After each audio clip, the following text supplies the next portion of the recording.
দেবপ্রসাদ ব্যানার্জি দাদা, এসপিআর শিউরি বীরভূম থেকে। দাদাকে আমি বিনম্র আহ্বান জানাচ্ছি ইষ্ট প্রসঙ্গ করার জন্য। জয়গুরু দাদা। জয় গুরু মা, জয় গুরু। আজ্ঞে দাদা। পরম প্রেমময় পরম দয়াল শ্রী শ্রী ঠাকুরের এতক্ষণ যারা নামামৃত সুধা পান করলেন, তাদের মানব জীবন শ্রেষ্ঠ জীবনের একমাত্র উদ্দেশ্য ঈশ্বর প্রাপ্তি। তা যেন এই জীবনেই সফল হয়, এই কাতর প্রার্থনা। আমরা এককভাবে বসবাস করতে পারি না। আমরা জঙ্গলের সন্ন্যাসী নই, আমরা গৃহী সন্ন্যাসী। তাই গৃহে যাদের যাদের নিয়ে আমাদের বসবাস করতে হয়, তাদের মধ্যে মেন ভূমিকায় আছেন নারী। এই নারী সম্বন্ধে ঠাকুর বহু কথা বলেছেন। তাদের দ্বারা প্রভাবিত হয় পরিবার, দেশ, দশ, বর্তমান, ভবিষ্যৎ, সন্তানাদি। তাই একটা ছড়ার মধ্যে আছে, লোহে পোষে রক্তকণা, শঙ্খে পুষ্ট হার, সিঁদুরেতে শোভা বাড়ায়, বন্ধ্যায়ের প্রতিকার। অনুশ্রুতি গ্রন্থে ঠাকুর কথা বলছেন। দীর্ঘদিনের প্রচলিত প্রথা বর্তমানে আমরা বিসর্জন দিতে শিখেছি। টেলিভিশনের পর্দার সিরিয়ালের কল্যাণে বিদেশি ভাবধারায় পুষ্ট আচার আচরণ, সাজসজ্জা, রীতিনীতি, পোশাক পরিচ্ছদ, অপসংস্কৃতিকে আমরা গ্রহণ করে গর্ববোধ করি। হারিয়ে ফেলেছি ভারতের আর্য কৃষ্টি। আমাদের যুব মূল্যবান ভাবধারা ভুলতে বসেছি। আমাদের প্রকৃতির স্বরূপকে আমরা ভুলতে যাচ্ছি, যে স্বরূপ আমাদের নারীর মধ্যে প্রকটিত হতে পারে। নারীকে আমাদের আর্য ঋষির দেশে বলা হয় লক্ষ্মী স্বরূপিণী, অভয়দায়িনী, জগৎ জননী, মাতৃরূপিণী।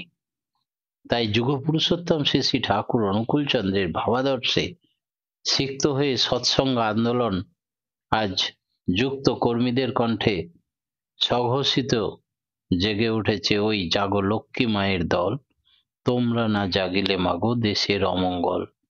এই সুর ঝঙ্কৃত হচ্ছে, প্রতিধ্বনিত হচ্ছে দিক দিগন্তে। এক আশার আলো বুক বেঁধেছে আজ নতুন সমাজ, সৎসঙ্গ। নারী জীবনের এক অবিচ্ছেদ্য অঙ্গ হলো বিবাহ। বিবাহ কথাটি এসছে বিশিষ্ট রূপে বহন করা থেকে। সুপণ্ডিত অধ্যাপক পঞ্চানন সরকার এই প্রসঙ্গে নানা প্রশ্নের উত্তর বার করেছেন পরম দয়াল শ্রী শ্রী ঠাকুরের কাছে। নারীর পুরুষকে সম্বর্ধনা করার প্রবৃত্তি আর পুরুষের এমনতর ভাবে সম্বর্ধিত হবার প্রবৃত্তির সমাধানের প্রয়োজন হতেই বিবাহের সৃষ্টি। নারী চাই পুরুষকে উদ্বোধন করতে, পুরুষ চাই তাই যা নারীকে সর্বতোভাবে বহন করে নিজের জীবনকে বিস্তারে পরিপ্লুত করতে। তাই হচ্ছে বিবাহ। বিবাহ উভয়ত দুইজনকেই পরস্পর পরস্পরকে বহন করবে। স্বামী স্ত্রীকে যেমন বহন করতে পারে, তেমনি করে তার স্ত্রী স্বামীকে যেমন বহন করা উচিত তেমনি করে বহন করবে, নিজের নিজের বৈশিষ্ট্য অনুযায়ী। বিবাহের মূল উদ্দেশ্য উভয়ের মতো বৃদ্ধি পাওয়া। কেউ তার জীবন ও বৃদ্ধিকে ক্ষুণ্ণ করতে চায় না। কামরিপুকে চরিতার্থ করার জন্য শুধু এই ক্ষুধা নয়, মূলে আছে জীবন ও বৃদ্ধি। Being and becoming of existence is ধর্ম। তুষ্টি আর পুষ্টি, যে যেমন তেমন করে তার পুষ্টি হয়, তুষ্টি হয়। তাই মানুষের প্রকৃত ক্ষুধা তার জন্যই তার যা কিছু করা। বর কথার তাৎপর্য, তার বাণী, বর মানে যাকে বরণ করা যায়, অর্থাৎ কন্যা যে বংশ হতে উদ্ভূত, সেই বংশ যাকে সর্বতোভাবে বরণ করতে পারে। স্বামী কথার অর্থ স্ত্রীর স্ব আছে যাতে, অর্থাৎ স্ত্রীর অস্তিত্ব যার উপর ন্যস্ত। স্ত্রী যাতে বেঁচে থাকে সে তার স্বামী, আর সে যে বেষ্টন করে দীপ্তি পায় সে হচ্ছে স্ত্রী। বিবাহে মাল্য বিনিময় হয় কেন? উত্তরে শ্রী ঠাকুর বললেন, বিবাহের পূর্বে মাল্য বিনিময় হলো বৃত্তি বিনিময়। আমার বৃত্তি তোমাতে সার্থক হোক, তোমার বৃত্তি আমাতে সার্থক হোক, তোমার হৃদয় আমার হৃদয় হোক। বিবাহে পুরুষ নারীর বয়সের পার্থক্য কেমন হলে ভালো হয়? স্বামী স্ত্রীর ভিতর 15 থেকে 20 বছর বয়সের পার্থক্য মঙ্গলজনক। স্ত্রী যদি পুরুষের চেয়ে এমনতর ছোট হয়, তাহলে তার স্ত্রীর সংসর্গ তাকে জীবনে উদ্দীপ্ত করে তোলে, অর্থাৎ জীবন দীর্ঘজীবী করে তোলে। স্বামীতে স্ত্রীর জীবনী শক্তি উদ্দীপ্ত হয়ে দুর্বল পুরুষের প্রাণ শক্তিকে সমতায় নিয়ে আসে। শাস্ত্রে স্বগোত্রে বিবাহ নিষেধ কেন? স্বগোত্রে হলে তুলনামূলক অথচ বিপরীতধর্মী হয় না, একটা আর একটার ধারণ করতে সমর্থ হয় না, একজন আর একজনের অন্তর্নিহিত শক্তির ধারক পোষক হওয়া চাই। স্বগোত্রে তার ব্যাঘাত ঘটে, ফলে প্রায়ই বিকলাঙ্গ সন্তান হয়। রক্তের দূরত্ব হলে মিলন গুরুতর হয়। বিবাহে অনুলোম এবং প্রতিলোম বিষয়ে প্রতিলোম অবশ্যই বর্জনীয়। প্রতিলোম হলো তাই যেখানে সব দিক দিয়ে পুরুষের চেয়ে নারী বর্ণ, বংশ, শিক্ষা, যোগ্যতা বিচারে উচ্চ স্থানে থাকবে। এক্ষেত্রে বিবাহে কুয়েরই জন্ম হবে। রাষ্ট্র, সমাজ, জাতি তা হলো যম। অনুলোম বিবাহকে শাস্ত্রে স্বীকৃতি দেওয়া হয়েছে। অসবর্ণ অনুলোম বিবাহ কতখানি মঙ্গলপ্রদ শ্রী ঠাকুর বলছেন, এই অসবর্ণ অনুলোম বিবাহ প্রশংসনীয় নিশ্চয়, যদি ছেলে মেয়ের মিলন যেমন ভাবে হওয়া উচিত তা হয়। অসবর্ণ অনুলোম বিবাহ মানে উচ্চ বর্ণের বর নিম্ন বর্ণের কন্যার সঙ্গে বিবাহ। যেমন ব্রাহ্মণ বর ক্ষত্রিয় বা বৈশ্যের কন্যাকে বিবাহ করবে, অথবা বৈশ্য বর শূদ্রের কন্যাকে বিবাহ করলো। এর উল্টোটা যদি হয়, সেইটি হয়ে যাবে প্রতিলোম বিবাহ। এই বিবাহ বিশেষ নিন্দনীয়। এতে সন্তানের শরীর দুর্বল হবে এবং মানসিক সম্পদহীন হবে। পবিত্রতা স্ত্রী পুরুষ স্ত্রীর ব্যাখ্যায় শ্রী ঠাকুর বলছেন, পতি যার বরণীয়, পতি যার প্রার্থনীয়, পতিকে সর্বতোভাবে স্বীকার করাই যার সাধনা, পতিকে জড়াইয়া যে জীবন ধারণ করতে চায় সেই তো পতিব্রতা। আর যে পতিব্রতা স্বামীকেই তার অস্তিত্ব রূপে গ্রহণ করে, স্বামীর বেঁচে থাকা, উন্নতি, উৎপাদন, বিস্তার, যশ, বিদ্যমানতা সর্বতোভাবে প্রয়াসশীল, সেই নারীতেই সতীত্ব সার্থক। বিবাহ প্রসঙ্গে আরো বলছেন, বিয়ের প্রকৃত ঘটকই হচ্ছে শ্রদ্ধায় ফুটে ওঠা সেবা প্রবণ অচ্যুত ভালোবাসা, যা উদ্ভিন্ন হয়ে ওঠে কন্যায়। বংশীয় প্রথা তার পরিবর্তে কুলপূরণী ছন্দ অনুপূরণিতায় বস্তুর অনুকণার সূক্ষ্মতম সংযোগ বা বিয়োগ তার গঠন, গুণ, ক্রিয়ার পরিবর্তন এনে দেয়। তাই গঠন, গুণ ও ক্রিয়া হচ্ছে বৈশিষ্ট্যের তাৎপর্য। যে এই সমস্ত গুণ, গঠন, ক্রিয়া অনুপূরক, তাই তার পোষক, সংরক্ষক। পরিণয় ক্ষেত্রে নারীর বংশ, ব্যক্তিগত গুণ, গঠন এবং প্রকৃতি যে পুরুষের অনুপূরক, সেই নারী তার উপযুক্ত পোষণদাত্রী, রক্ষায়িত্রী, অন্যথায় বিপর্যয়ী হবে। শ্রী ঠাকুর বিয়ের মূল উদ্দেশ্য তার একটা বাণীতে বলছেন, সুসন্তান আর সুপ্রজনন এই তো বিয়ের মূল, যেমন তেমন করে বিয়ে করিস না কো ভুল। নারী জীবনে সুপ্রজনন ও সুসন্তান লাভ অন্য আর একজন গুরুত্বপূর্ণ আর একটি দিক। এ বিষয়ে শ্রী ঠাকুর বলছেন, প্রজা মানেই হচ্ছে প্রকৃষ্ট রূপে জাত, সর্বসম্ভাব্য উদ্বোধনী সার্থকতা। আর প্রকৃষ্ট জন্ম পেতে হলেই চাই প্রজনন পরিশুদ্ধি, সর্বসম্ভবতার বৈধানিক সংস্কৃতি।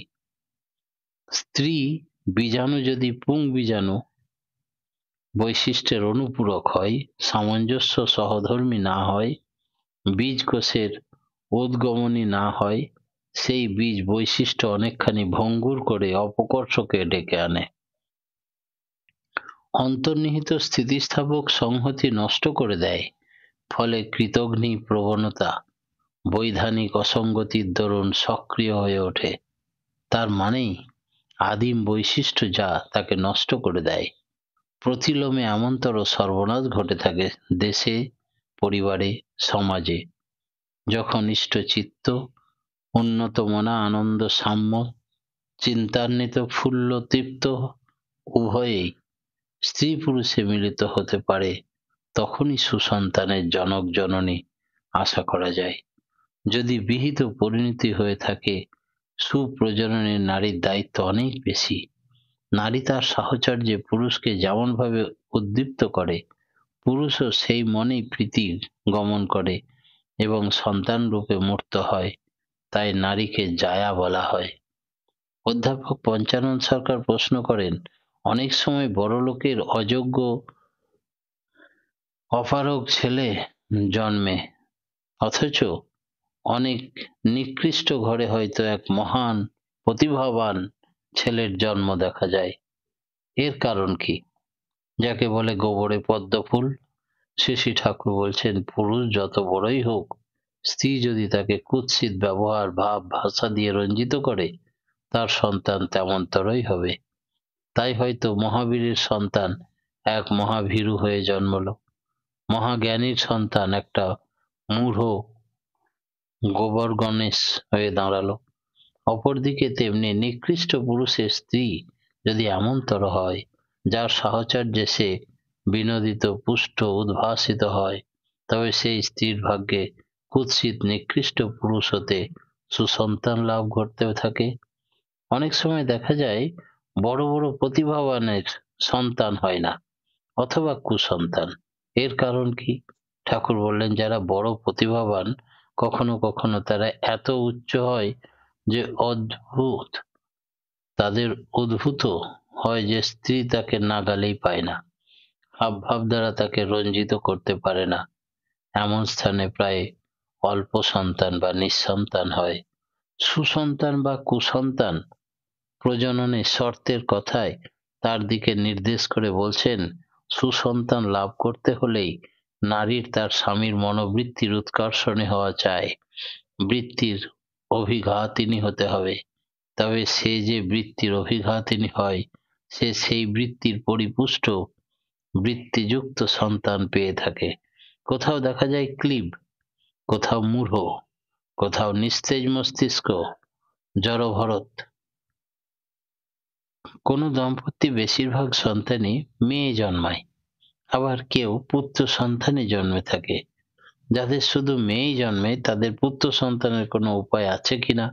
ঠাকুর এই প্রশ্নের উত্তরে বললেন, স্ত্রী যদি পুরুষের কাছে বশীভূত হয়, উদ্বর্ধনশীলা হয়, তার সাহচর্যে পুরুষের পুরুষত্ব উৎকর্ষিত হয়, তবে সেক্ষেত্রে প্রায়ই পুত্র সন্তান জন্মায়।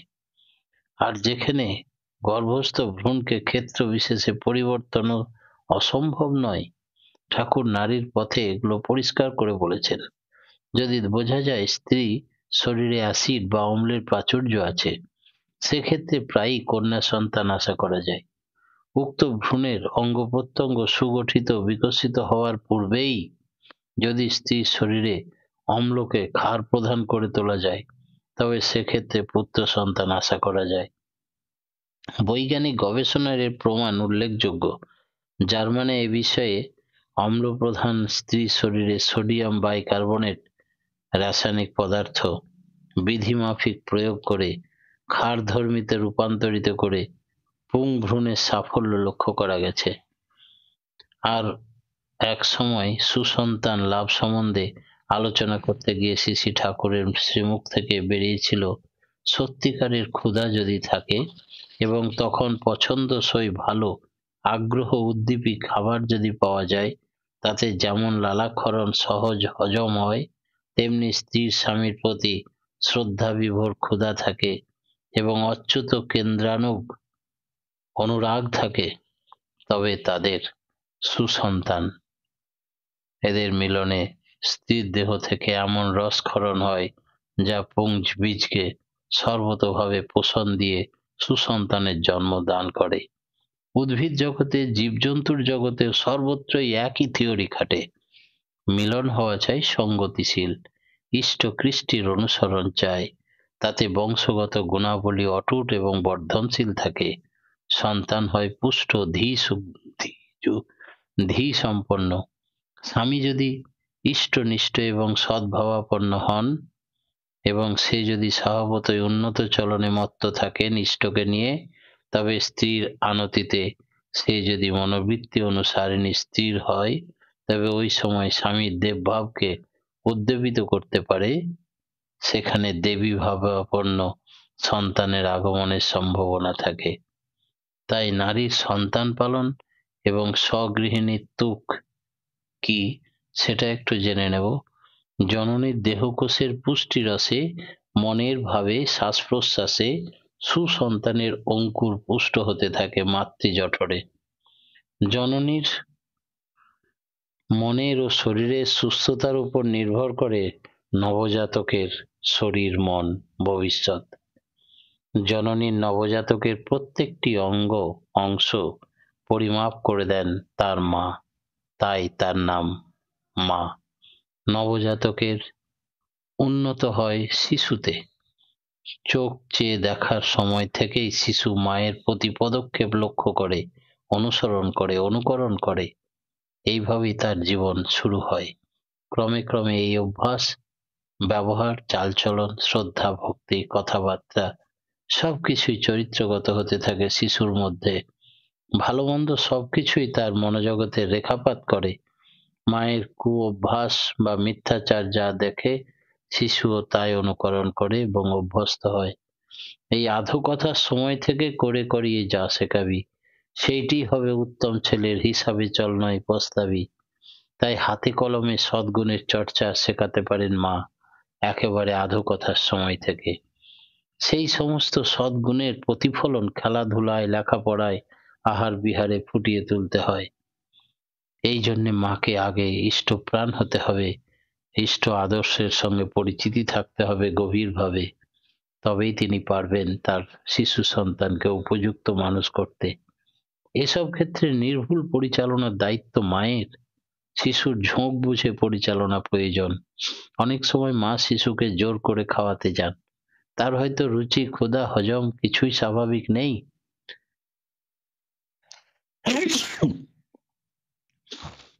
তার ইচ্ছার বাইরে তাড়ন পীড়ন, মারধর করে খেতে বাধ্য করেন। এতে বিপরীত হয়। মায়ের প্রতি শ্রদ্ধা ভক্তি কমে যায়, ভীতির সঞ্চার হয়, ক্রমে অবাধ্য হয়ে যায়। অন্যদিকে খাবারের বদহজম হয়, অম্বল হয়, পেটের রোগ হয়, পেটে ব্যথা শুরু হয়, সমস্যায় পড়ে ব্যাধির সৃষ্টি করে। তাই নিরাময়ের চিকিৎসকের শরণাপন্ন হতে হয়। এইভাবে মা সন্তানের মধ্যে দূরত্ব সৃষ্টি হয়ে যায়। শিশুর জীবনে সৃষ্টি হয় অবিশ্বাস, অবাধ্যতার বাতাবরণ।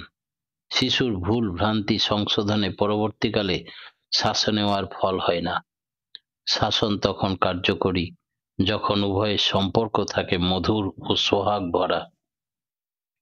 শৈশব থেকে মায়ের দায়িত্ব শিশুর মাতৃভক্তির ভিত শক্ত করে দেয়, পুষ্ট হতে প্রেরণা দেয়। মাতৃভক্তি হলো শিশুর জীবনের ধ্রুবতারার মতো। মাকে খুশি করতে সে আপ্রাণ চেষ্টা করবে।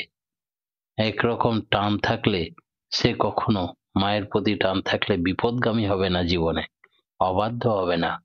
অল্প কারণে মায়ের অযথা তিরস্কারে শাসন করা ঠিক নয়। এর ফলে শাসনে সংযত করা যাবে না। এসব ভুলের কারণে বর্তমান সমাজে ছেলে মেয়েদের আয়ত্তে রাখা যাচ্ছে না। ক্রমে ক্রমে মা বাবার অবাধ্য হয়ে পড়ছে, তাদের চলনা হচ্ছে অসংযত। মা বাবার কর্তব্য ছেলে মেয়েদের মধ্যে সঠিক বোধ জাগ্রত করতে পারছে না। সন্তান পালন নিয়ে শ্রী ঠাকুর মায়েদের অনেক কথা বলেছেন। ছেলের প্রথম শিক্ষা শুরু হলো তার মায়ের নিকট থেকে। তাই মায়ের অভ্যাস, চালচলন খুব নিয়ন্ত্রিত হওয়া চাই। মায়ের একটু ভুলে ছেলের অনেক ক্ষতি হতে পারে। ছেলের স্বভাব, রুচি, পছন্দ, বৈশিষ্ট্য মায়ের নখদর্পণে থাকা চাই। শাসন, তোষণ, আদর, সোহাগ প্রত্যেককে একই রকমে করলে হবে না। যার প্রকৃতি যেমন তাকে তেমন। সংসারে গুরুজন হয়তো কেউ ছেলেকে কোনো অন্যায়ের জন্য শাসন করছে, মা তখন যদি ছেলের পক্ষ নিয়ে বসে তাতে ছেলের ভীষণ ক্ষতি হয়ে গেল। বরং ছেলেকে বোঝাতে হয় ওই শাসন তো ঠিকই করেছেন, যুক্তি দিয়ে বুঝিয়ে দিতে হয়। দেখতে হয় যাতে ছেলের ভিতর অশ্রদ্ধা না আসে, দোষদৃষ্টি না আসে, অনৈক্য বুদ্ধি বাসা না বাঁধে। ছেলের সামনে পরনিন্দা পরচর্চা করতে নেই। সমস্ত ভালো গুণগুলির কথা দৃষ্টান্ত হিসাবে তুলে ধরতে হয় এবং বাবার মধ্যে সেই ভালো গুণ আছে সেগুলো দেখাতে হয়, যাতে বাবার প্রতি শ্রদ্ধা বাড়ে। মা বাবা হয়তো ছেলেকে উপদেশ দিচ্ছে কিন্তু নিজেরা সেই অনুযায়ী চলছে না। বাড়িতে হয়তো প্রথম ভালো কোনো জিনিস, ফলমূল এসেছে, ছেলেকে বলতে হয় এই জিনিস আগে ঠাকুর ভোগে দিই, তারপর আমরা খাবো। এই ছেলে বলতে এই বলে তাকে ঠাকুরকে দিয়ে আসো, এইভাবে শ্রদ্ধা এবং ভক্তির টান গজিয়ে দিতে হয়। তোমার মা বাবা হয়তো বেঁচে নেই, ঘরে অনেক ফটো আছে, নিত্য সেই ফটোর সামনে প্রণাম করতে হয়, ধূপ দেওয়া, মালা দেওয়া। ঠিক যেমন ভাবে ঠাকুর দেবতাকে ভালোবাসে তেমন করে মা বাবার প্রতি, দাদু দিদার প্রতি শ্রদ্ধা ভক্তি গজিয়ে তুলতে হয়। ছেলে এগুলি দেখে পিতৃভক্তি, মাতৃভক্তি, তাদের উজ্জ্বল জীবন পিতামাতার কাছ থেকে জীবিত থাকলে তাদের জাগ্রত দেবতার মতো ভক্তি, শ্রদ্ধা, সেবা ইত্যাদি করতে শেখে। ছেলেদের অন্তরে গেঁথে যায় সেই ভক্তি, প্রেম, ভালোবাসা, শ্রদ্ধা। ছেলেকে প্রকৃত মানুষ করার পথ অনুশ্রুতি গ্রন্থে তিনি অনেকগুলো বাণী দিয়েছেন। মাতৃভক্তি অটুট যত, সেই ছেলে হয় কৃতি তত। অভ্যাস ব্যবহার যেমনতর, সন্তানও পাবি তেমনতর। স্বামী স্ত্রীতে ঝগড়া করে ছেলে পিলেই দেখে, গোল্লা এরই সদর ধারে বাছাগুলোই রাখে। আধো কথার সময় হতে করে করিয়ে যা শেখাবি, সেইটি হবে মোক্ষম ছেলের, হিসাবে চল নয় পস্তাবি। স্বামীর কি দোষ ধরিস না মেয়ে, বলিস না তা খোঁচা দিয়ে, দোষগুলি সব আড়াল রেখে শুধরে নিবি সব বিনিয়ে। পরম পিতার রাঙারাতুল চরণে প্রতিপ্রত্যেকের সার্বিক মঙ্গল প্রার্থনা জানিয়ে আজকের মতো আমার ক্ষুদ্র বক্তব্য এখানেই শেষ করলাম। জয় গুরু।